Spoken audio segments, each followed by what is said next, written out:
Howdy doody.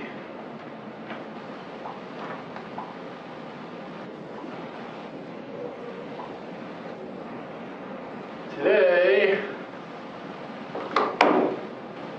let's see. Yeah, today we are starting a new project. Let's take a look here. Let's see.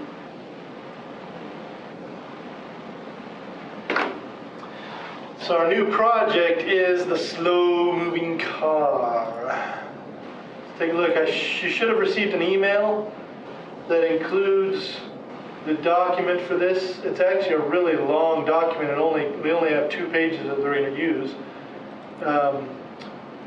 And let's see what's it going to look like.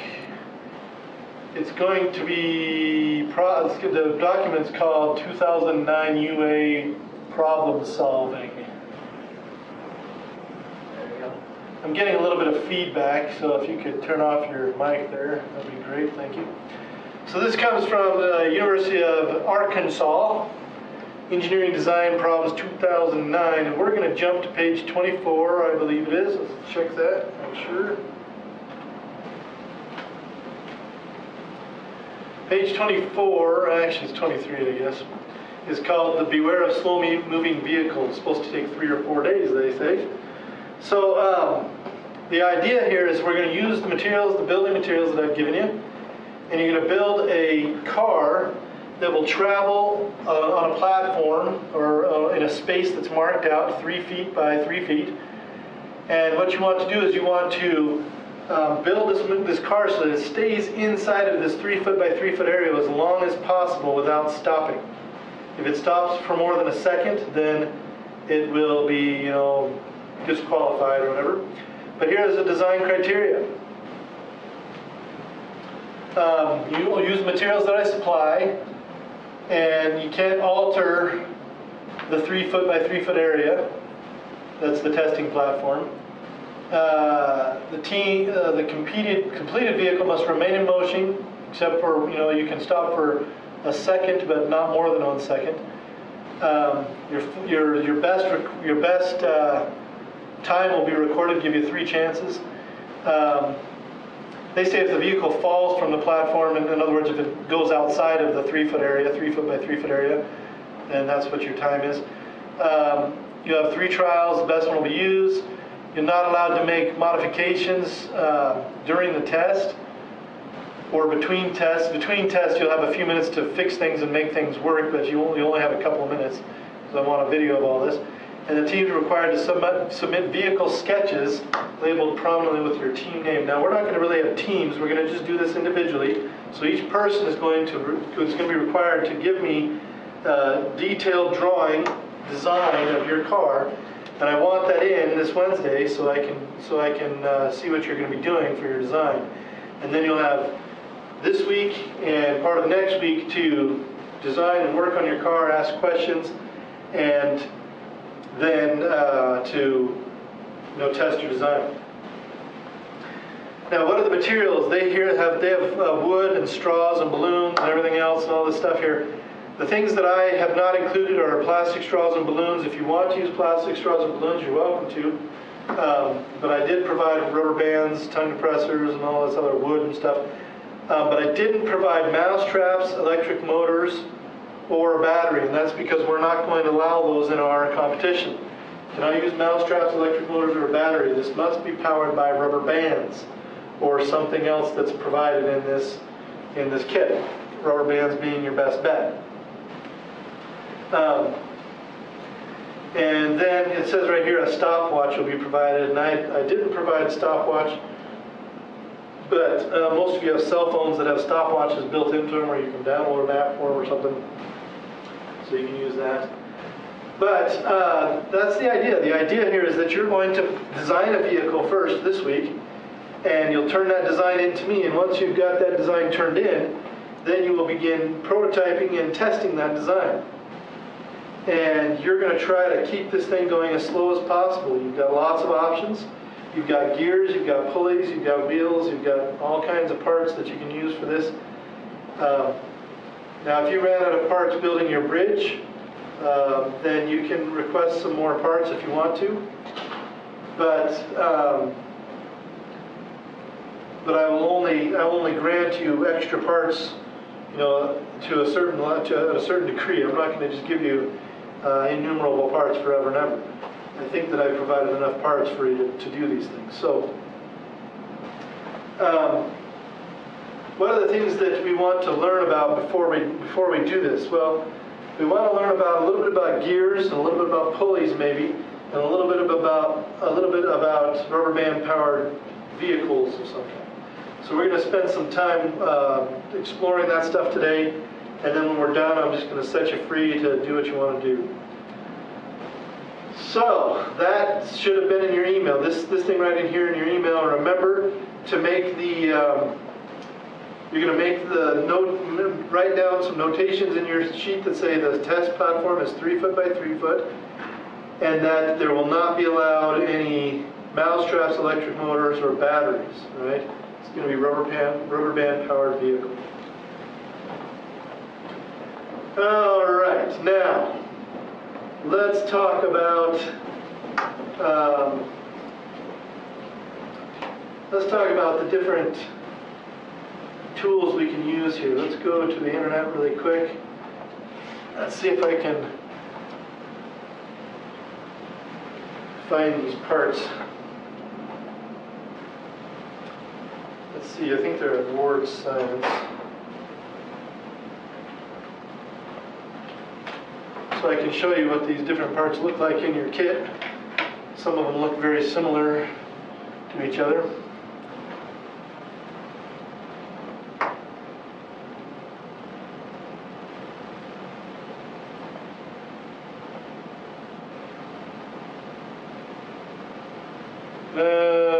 Okay, let's see. Yeah, these parts that I bought you from a supplier called Teacher Geek. Isn't that just great? So anyway, we have several things in these kits that I've given you, and one of them is pulleys. We have pulleys in this set that I've given you, and this is what it looks like. It's not really a very good picture of that. So these are what the pulleys look like. Let's see if I can get a bit bigger picture and a better color. Those are gears, not pulleys. Those are pulleys. So the pulleys look like these wheels, and they've got different holes in them so that you can put different things through them. Of course, one right through the middle for an axle. But instead of having gears on the edges, they have these kind of wedges, you could almost talk of them as. Essentially what that is that's to hold the string in place on the pulley. So the pulleys are designed to put a string in between them, and you can use pulleys. You can use a combination of larger pulleys and smaller pulleys to do your project. So pulleys are one option. We'll talk about how you would use them in just a second. The other thing that you might use would be,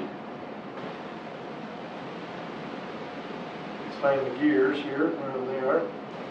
Well, here's the wheel hubs. We can take a look at the wheel hubs. So the wheel hubs are red. I think they're all red. Actually, all the wheel hubs are red. And they've got these spokes in them, and they've got different places where you can put things in as well. But they are actually designed on the edge to be cut quite smooth. And there are some fairly thick rubber bands that are designed to be stretched over the top of this wheel so that it gives you traction. So those really thick rubber bands I included are your tires, essentially, for the wheel hubs. And then the last piece are the mixed gears, or the gear sets. And so you should each have one of each size of gear. You have baby gear and big kid gear and mama gear and papa gear, or whatever you want to call them. You got all kinds of different gears, and the idea is to use different gears together to turn big speed into small speed, or vice versa, and so on and so forth. So those are the tools that you need to pay a special attention to for this particular project. Of course, you can use whatever you want to use for this project, but keep in mind that we're still going to be doing a project using hydraulics and other things like that, so you don't want to use everything up. Again, you want to use as few parts as possible in a design, because less complicated and less materials is always better than more complicated and more materials if they do the same thing, right? If you need more materials to meet the requirements, use them, of course, but you don't want to just use more materials just because it makes it easier, or just because it makes it whatever. So, let's talk about gear ratios. Let's go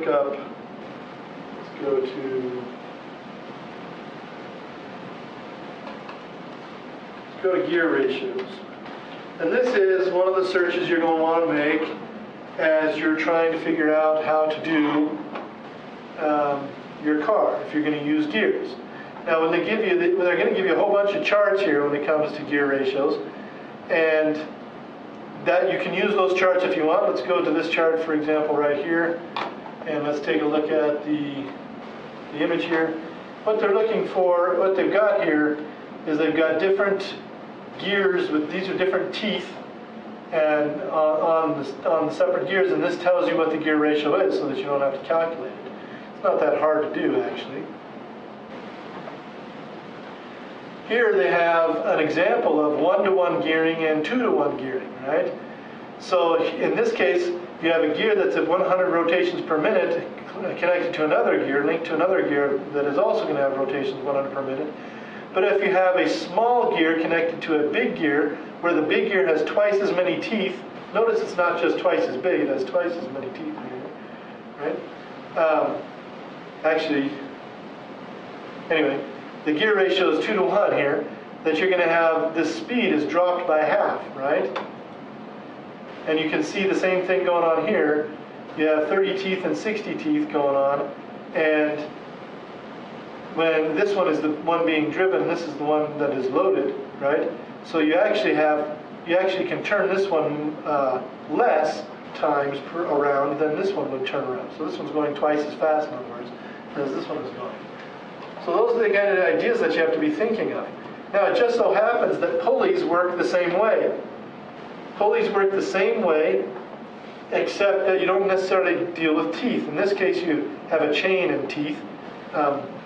But you can work with pulleys the same way. It's the same kind of gear ratio that you're working with. You can also do 3 gears into a system. You can have one thing driving a middle gear and have a smaller one here and a bigger one here. Now this is where it starts to become interesting for our project, because what we have to do is we have to link some kind of rubber band drive to the wheels, and probably you're going to use either pulleys or gears to link it, so that the rubber bands are driving one gear, and that gear may be going quite fast, but it's connected to another gear that's going to go quite a bit slower, right? And so lots of different ideas here for that. If you think of it in terms of bicycles, and if you've ever ridden a bicycle with more than one gear, remember that your biggest sprocket up here and your smallest back here will get this wheel going the fastest. And the smallest one up here with the biggest one back here will get this wheel moving the slowest, right? So the drive gear being connected to your rubber bands, which would be like connecting to your pedals, would want to be the smallest one, and the driven gear, and then the drive gear would be the biggest one. Lots of different ways to think about it, lots of different ways to look at it. There's just so many different things to look up, and that's one of the things that you need to do as you're designing this, is look up the idea of gear ratios or pulley ratios. So we can do the same thing with pulleys. If we go back up here to our search, you can go up to pulley ratios. And they give you the same idea, same stuff. It's mostly car stuff that they're talking about, but they give you the same idea here, where if you have a 40 millimeter pulley and a 120 millimeter pulley, and this one's moving at 100 RPM, what's this one going to be moving at? Well, it turns out it's going to be moving at a slower RPM, and you can figure that out. There is math for it, and if you want to figure out the math, you can. or if you want to look up the math, you can. It's not required for this, so I won't make it any kind of requirement. But you should have that designed out before you start. You should know what kinds of pulley sizes you have. You should know what kind of gear sizes you have, count the teeth. And if you're going to calculate the gear ratios, go ahead and calculate it. But if you're just going to decide which ones to use where, that should be decided and written into your design before you start. Okay? Here's another good example of where they've actually done the math for you, so you don't have to do anything. Here you have the driven gear is 24 teeth at 500 RPM, and the 12 teeth is at 1,000 RPM. So if you put your rubber band on here and it's going at 1,000 RPM, then your 24 teeth thing is going to be only 500 RPM, right? It's essentially a direct ratio, which is nice because you don't have to worry about doing much difficult math. It's an indirect ratio, but if you have twice as many teeth, you're going to go half as fast. Twice as much. If you have twice as much radius, you're going to go twice as slow. So it's an inverse ratio, you could call it. If you have 3 times as many teeth, you're going to go 3 times slower. And that is how it goes. Now, that is what you're going to want. You're going to be wanting to look for pulley ratios and gear ratios or something like that when you're designing your drive system. But the power system, which is going to be rubber band powered, you're going to want to look up rubber band powered. And you can look it up any way you want, but there's going to be lots of different ideas, lots of different people who have done different things. So here's an example of a rubber band powered car where you pull back on the car and it winds up this rubber band around this axle and then it releases it. Of course, that one is directly connected to the axle, so you probably don't want that. But there's lots of different ways to power a rubber band powered vehicle. So you don't have to use that one. Let's take a look at some other options here. Here's one done with Legos that looks like it has some interesting drivetrain going on up here, a transaxle of some kind. Here's another one that twists it up, and it uses a transaxle with some gears. So it twists up the rubber band in the middle. Of course, you can't use Legos. Here's another vehicle that is powered by balloon, which would be perfectly fine with me. I don't care if you want to power with balloon. It might go a little fast for you, but it is a possibility.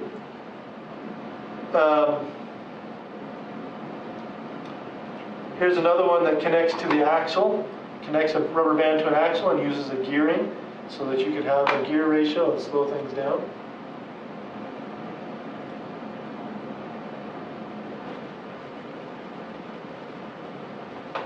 Let's see, what other different options are we seeing here? That's another direct axle rubber band powered vehicle. And most rubber band powered vehicles, I must say to you, are usually designed for speed. They want the high speed. We don't want the high speed. So you have to be aware of that. Another thing that you might consider is wrapping the rubber band on a pulley. So we have a pulley that you could wrap the rubber band around so that it pulls on the pulley, and it might pull on the pulley quickly, but the pulley might be connected to another pulley which could be connected to a gear, which you could gear way down, so you could use a combination of gears and pulleys to really slow your car down a lot. And that's what you're really trying to shoot for, is that very slow car. So you have lots of options for doing that between the pulleys and the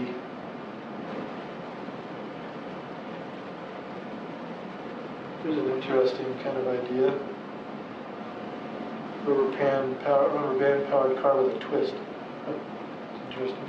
But anyway, lots of different options, and I would recommend that you explore online all the different ways people have done this, and you can choose a way that you see, or you can think of your own and come up with an idea from the ideas that they've got here. And I've already come up with several ideas that I think would work really well. But do remember that you're not going for a fast car, you're going for a slow car. So you've got to think a little bit outside of the box. Here's an interesting one. They've got a whole bunch of rubber bands on that one. I have no idea how that one works.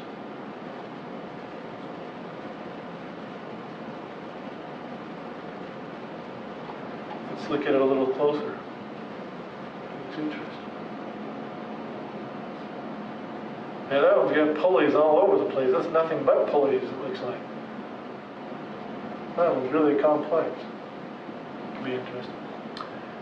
Anyway, what I would recommend, though, is that you choose a system that you think you can use, or you can modify, or you can work with, or whatever else, and build your, make your design. And then once you've made your design and drawn it and got all the specifications, all the measurements and the drive system all laid out for me, turn that in, and I will collect those, and then you're welcome to go ahead and build your car. So, are there any questions concerning this project? This is our next project for this class. The car's got to go 3 feet as slow as possible without stopping. Any questions? No questions? Okay. So, I will be available for you if you do have questions while you're starting your research. So you start your research today, you should have it finished by Wednesday at the end of class, and you should have a drawing done for me on Wednesday and turn it in to me. Send me an email of your drawing, a picture of your drawing, whatever. Your drawing should include in detail the car, the total car, but it should also include in detail how the car is going to be powered. So you should have a sketch out in detail of what pulleys and what gears and whatever you're going to use to get the rubber band connected to the gears, connected to the wheels. And that involves a fair amount of, a very detailed drawing. You have to be very careful so that I can see what you've done. It shouldn't just be scratched out on a napkin or on a scratch piece of paper or something. It should be a fairly good drawing of what you're planning to do. And then your design should follow that. See how it works. If there are no questions, I can be done for today, and you guys can go ahead and get started on your research. You good to go? Give me a thumbs up if you're good to go there in Stapleton. All right. Excellent.